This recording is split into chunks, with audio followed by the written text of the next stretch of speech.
Você sabe que as segundas, quartas e sextas, né, a gente sempre roda esta vinheta aqui. O que a vida quer da gente?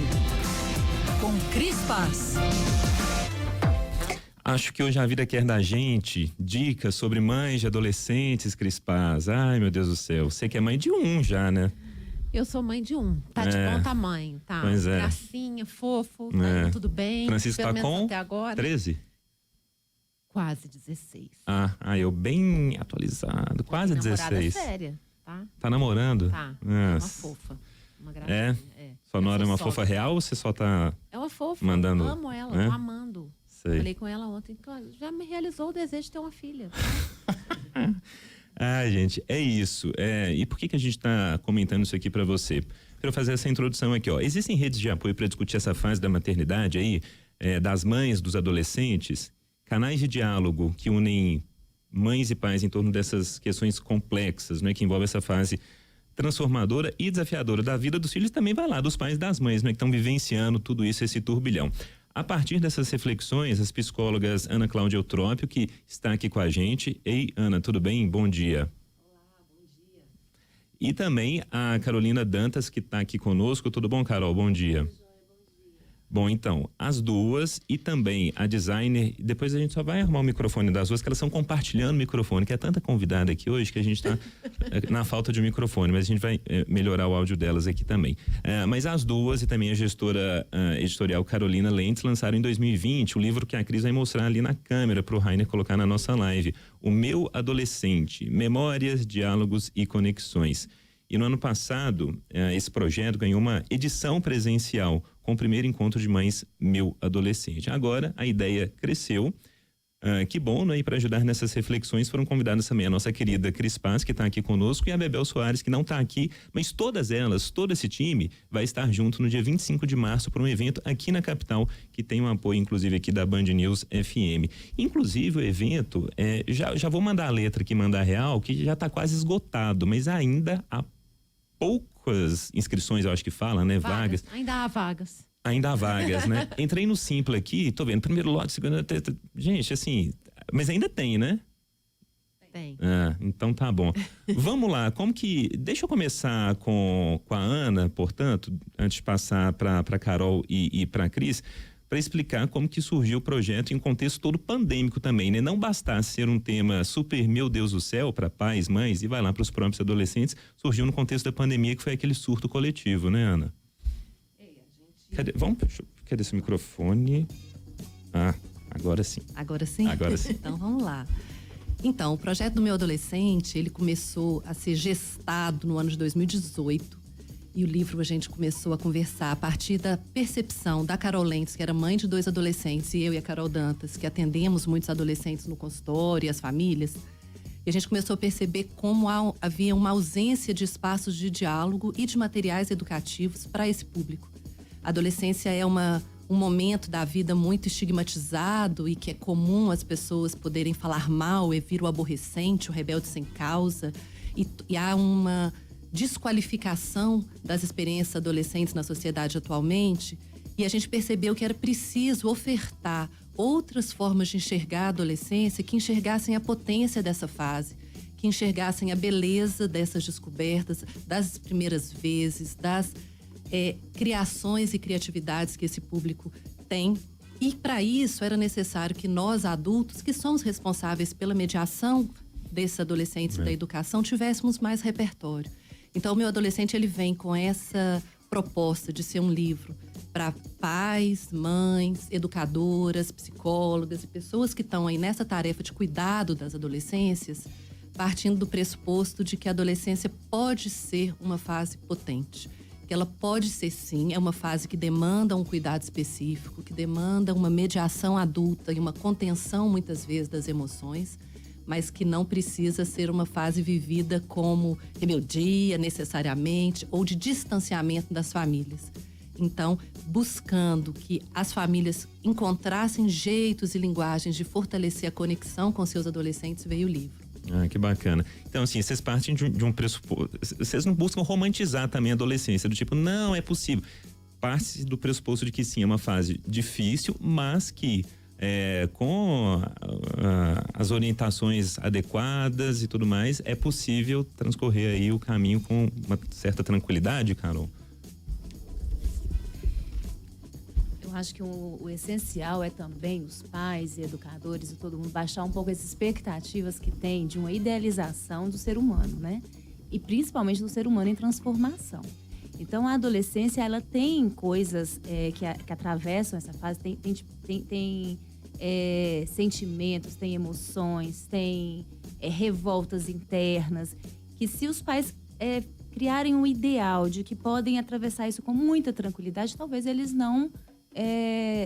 eles fiquem frustrados nisso. Então, o objetivo não é nem romantizar, mas também nem demonizar essa adolescência, mas enxergar com olhos mais realistas, com informações atualizadas, com fundamentação científica, baseadas em pesquisas, e não com crenças ou preconceitos que muitas vezes perpassa todo esse período da adolescência. Um acolhimento, né? Um acolhimento. E aí, esse é o espaço do livro, quanto também do encontro, né? Que é esse colo para mães de adolescentes, para pais ou para quem lida e trabalha com adolescentes em seus consultórios e trabalho, que é o que é esse colo que a gente gostaria de oferecer para as mães de adolescente? É tanto um lugar de pertencimento, do tipo, o que eu sinto, o que eu percebo, a minha solidão, a minha dúvida, a minha culpa, ela não é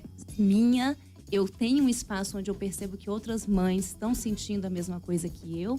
Essa sensação de, muitas vezes, que delícia essa adolescência da minha filha, mas que sensação de fracasso também em alguns momentos, né? E o colo vem também em forma de informação. Porque uma mãe atualizada e informada, ela vai deixar de sofrer por coisas que não precisa. Estou escutando vocês falarem aqui e acho que esse ponto é super interessante da questão da romantização, talvez da adolescência por parte dos pais, porque os pais, eu acho que nessa idade da vida, eles querem ser muito amigos dos filhos, às vezes, e tudo que o filho não quer nesse momento é que o pai seja tão amigo, né? Talvez ele quer que o pai seja mais pai, ou a mãe mais mãe, enfim. Eu queria que vocês falassem um pouco, né, pensando que tem muitos pais e mães nos ouvindo nessa hora, assim, qual que é o lugar do pai, assim, onde que é? Porque acho que ele não sabe onde se posicionar às vezes, né? Às vezes ele acha que ele é amigo demais, às vezes ele é severo demais, onde que é? Então ele fica flutuando aí, né? Qual que é o espaço do pai ou da mãe ou do responsável, né, pelo adolescente, né? Qual que é esse lugar dele nesse momento tão especial da vida, que é a adolescência? Ser pai, ser mãe não passa. São papéis desafiadores desde sempre e sempre serão. Tinha um ditado antigamente que falava filho criado, trabalho dobrado. Porque também a gente tem uma idealização de que há um momento em que a gente para de se desenvolver nesses papéis da parentalidade. Não há, a gente está sempre desenvolvendo. Então, quando a sua pergunta, eu acho ela muito boa, porque é uma dança e um equilíbrio entre esses dois polos. Não tem um lugar específico. Tem hora que você vai precisar de ser mais acolhedor, mais amigo. Tem hora que você vai precisar de ser mais firme. Mas o mais importante é que você seja conectado com você e que você tenha clareza que você é o adulto daquela história. É muito difícil quando o adolescente começa a demandar e ter mais autonomia, ter mais autonomia de ir e vir, depender menos de uma vigilância e de um controle parental nesses deslocamentos, e começa a ter uma demanda mental, né, de orientação. E às vezes a gente, como adulto, a gente fala assim, bom, tá me perguntando coisas que nem eu nunca pensei sobre.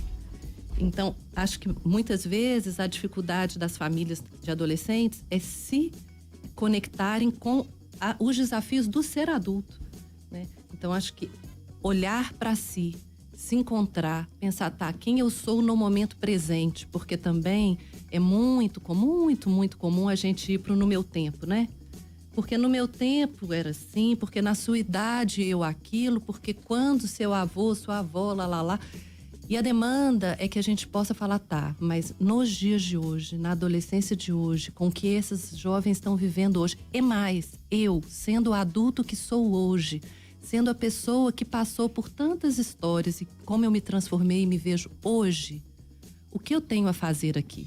Então, é um passo atrás para se centrar no adulto que eu sou hoje, o que eu quero educar. Mas lembrando que eles podem ser grandes de corpo, mas eles precisam ainda de muita mediação e de muita orientação. São as oscilações, né? E vocês disseram uma coisa muito importante. Primeiro, a gente estava falando aqui sobre a questão da idade, né? Considerar qual idade para um adolescente, de que idade até que idade. E essa questão da atualização, como vocês mesmas disseram, a gente se embasar. No passado não tem como. Mãe, pai, e não só mãe, pai, tio, uma avó, a família de uma forma geral tem que se atualizar, né? Para sofrer menos e dar ali um ambiente mais agradável, mais repleto de amor, de empatia. Então, estudar é fundamental para os papais, mamães, toda a família. E quanto à idade também.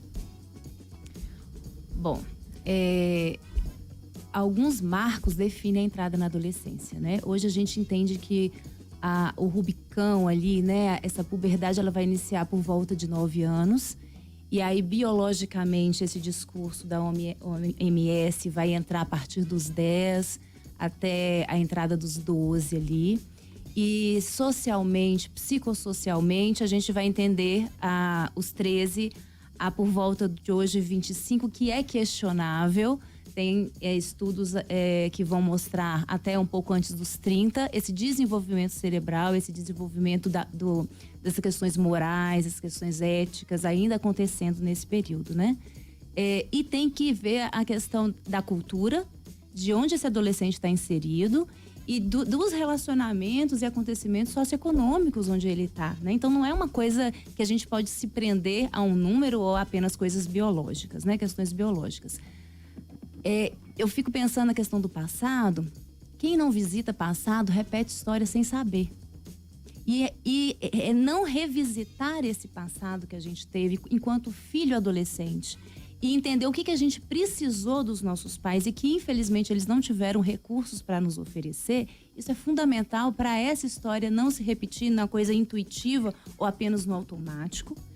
Mas também para a gente entender que, de acordo com aquela pergunta, né, com o limite entre o ser amigo e o ser o adulto que vai mediar essa margem dessa relação o que o meu filho precisa. Não o que eu precisei lá atrás e não o que eu acho que ele precisa, mas o que ele precisa. Para cada filho uma mãe, né? Para cada filho uma mãe. Muito cuidado com eu sei o que é melhor para você. Exatamente. É uma frase muito perigosa.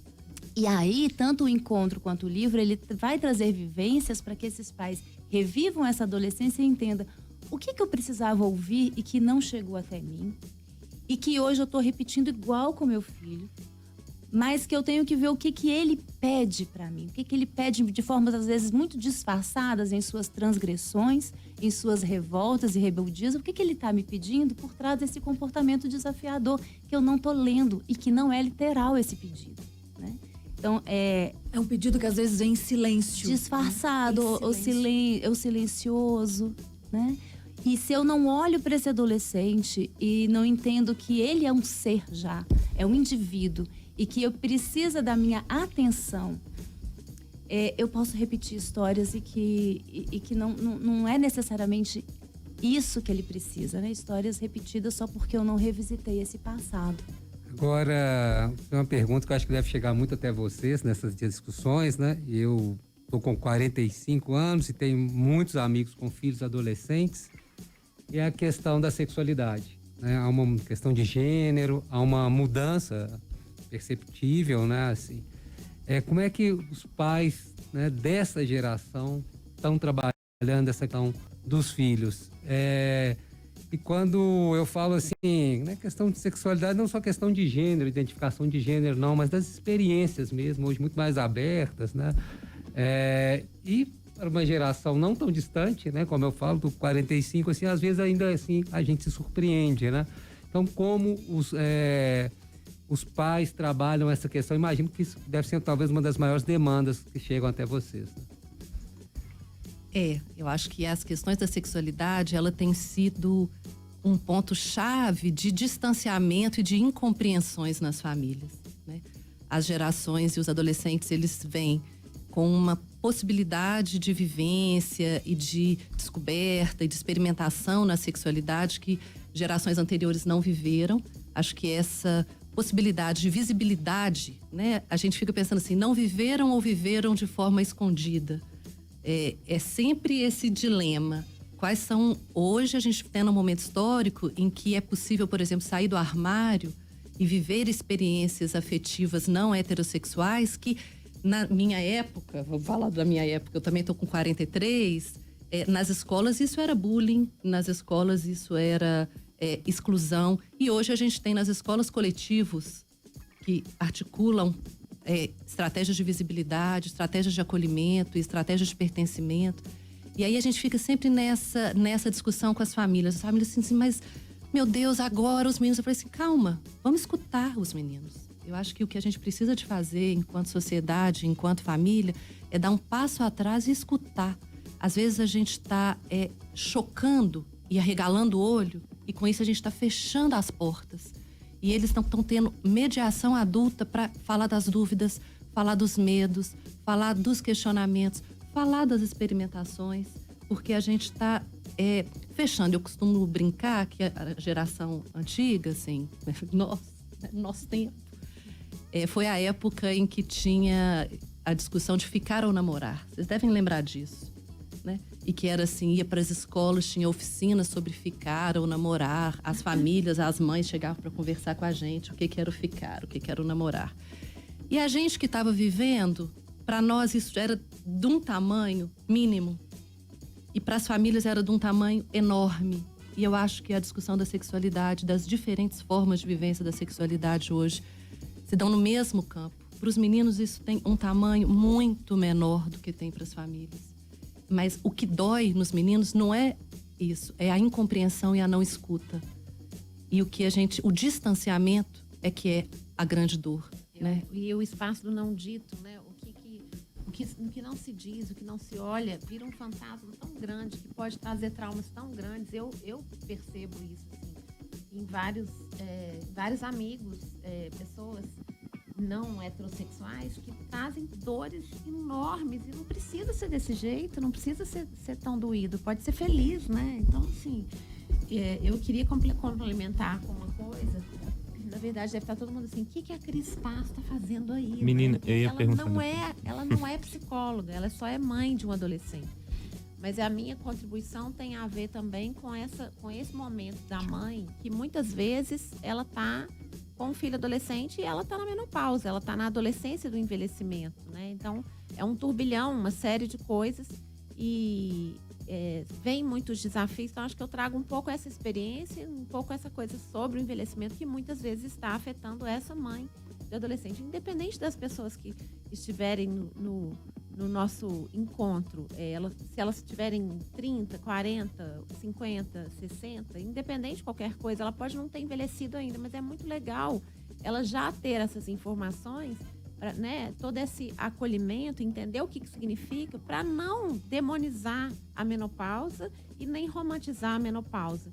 Eu devo dizer que a adolescência do Francisco está sendo uma fase desafiadora, mas também muito gostosa, muito gostosa. Está sendo um momento de uma conexão que a gente está conseguindo fazer, que é muito legal. Então, acho que a gente pode não ficar assim. Eu, quando era mais nova, eu falava assim, não, quando meu filho fizer 18 anos, quando ele fizer 13 anos, vou mandar estudar na Inglaterra, só volta com 18, eu brincava.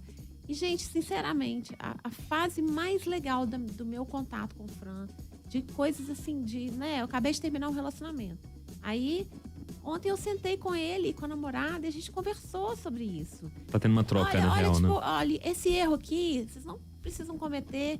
Sabedoria é aprender com a experiência dos outros. Isso é muito rico, essa possibilidade, né? Sim, sim. Tem coisas que minha mãe nunca falou comigo. Eu só observei e fiz questão de fazer diferente. Mas talvez conversando tivesse sido curativo para ela também. É verdade. Vamos falar do dia do evento em si? É dia 25 de março, a programação tá extensa, começa logo de manhã, vai até quase o finzinho da tarde, por volta de 4h30 no dia 25 de março. Quem quer falar um pouquinho do que vai ter? Além de Cris Paz e das meninas aqui também, teremos outras maravilhosas que estarão lá presentes, né? A gente vai ter a honra dessa vez de ter a Cris e a Bebel falando desse lugar da mãe de adolescente também, que é o lugar que eu e a Ana a gente não ocupa ainda, mas a Carol, a Cris e a Bebel estão vivendo esse momento. e cada uma com suas individualidades, cada uma com suas experiências. Então, a partilha dessas mães múltiplas ali também vai ser importante. O evento começa com a gente falando sobre a entrada na adolescência, a saída da infância. Então, mães que têm crianças aí por volta de 9 anos, que já estão sentindo que tem já está acontecendo o que eu falo da antroposofia, que é a queda do paraíso. Pode se inscrever, porque vai ser esse momento que a gente vai trabalhar essa entrada na adolescência. A Ana vai trazer questões tanto dos sintomas, quanto dessa importância desse coletivo de mães e das pluralidades das adolescências, da maternidade e da adolescência. E eu queria reforçar que o encontro é em Belo Horizonte, mas ele também vai ter transmissão online. E quem não puder participar no dia pode fazer a inscrição, que vai poder assistir em outro momento, quando puder. E eu fiz essa experiência o ano passado. Eu e meu marido assistimos depois e eu falo que é muito legal, né? Quebrou meu preconceito de assistir evento online depois. Foi bastante interessante essa experiência e as vivências que a gente traz no dia, todo mundo pode fazer em casa também. Massa. Ana, alguma coisa para acrescentar? Eu acho que eu estou muito empolgada com o encontro, porque o ano passado foi uma delícia e ser presencial, e eu acho que esse ano vai ser ainda mais interessante, porque o ano passado a gente ainda foi presencial, mas a gente falou, vai de máscara, a gente estava com medo. E eu sou uma pessoa traumatizada da pandemia, né? Eu vivo falando isso, assim. Então, essa possibilidade de aglomeração curativa de mães que vão poder se abraçar, se acolher, se escutar e estar juntas no mesmo ambiente presencial e também conectadas online, nessa possibilidade que eu acho que é o maior legado da pandemia. A pandemia trouxe um monte de sequela, mas ela também trouxe esse legado dessas possibilidades que a gente hoje permite para o online, de assistir coisas e de ter uma flexibilidade territorial, né? E acho que esse lugar especialmente não é à toa que chama encontro, porque o encontro e a partilha das experiências, o encontro e a partilha das escutas, e o encontro e a partilha das dores, especialmente quando mulheres se juntam, e aí nós estamos no mês da mulher, essa semana é a semana, né, da mulher. São 5 mulheres que estão juntas para estar oferecendo o que são e o que sabem, para que outras mulheres tenham oportunidades de cura e oportunidades de encontro e oportunidades de reflexão. E isso, para mim, é a maior potência da sororidade. Então, também acho que a gente, quando escolheu fazer esse encontro em março, não foi de forma aleatória. Foi pela clareza de que mulheres juntas vão mais longe. Cris, para finalizar, o que as mães adolescentes querem da gente? Você já tem resposta? Não, né? Da gente quem? né? Vocês, ó.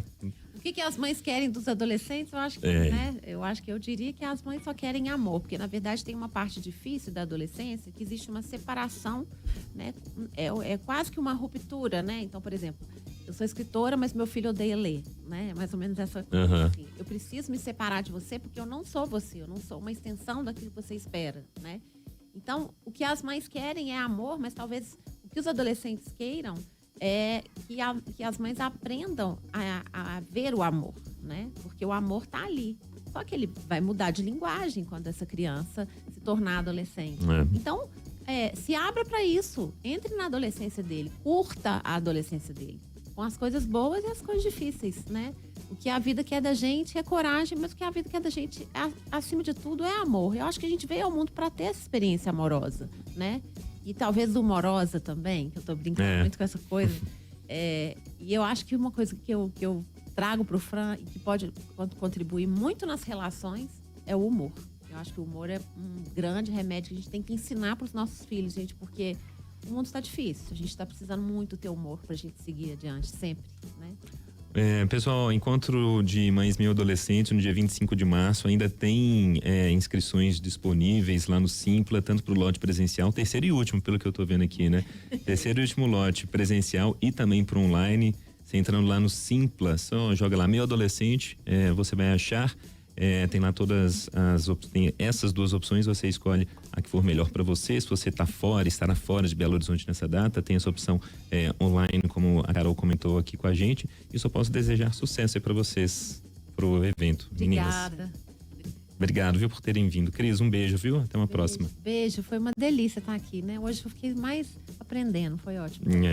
Ana, obrigado, viu? Obrigada a você. E Carol também, obrigado. Obrigada. 10h33.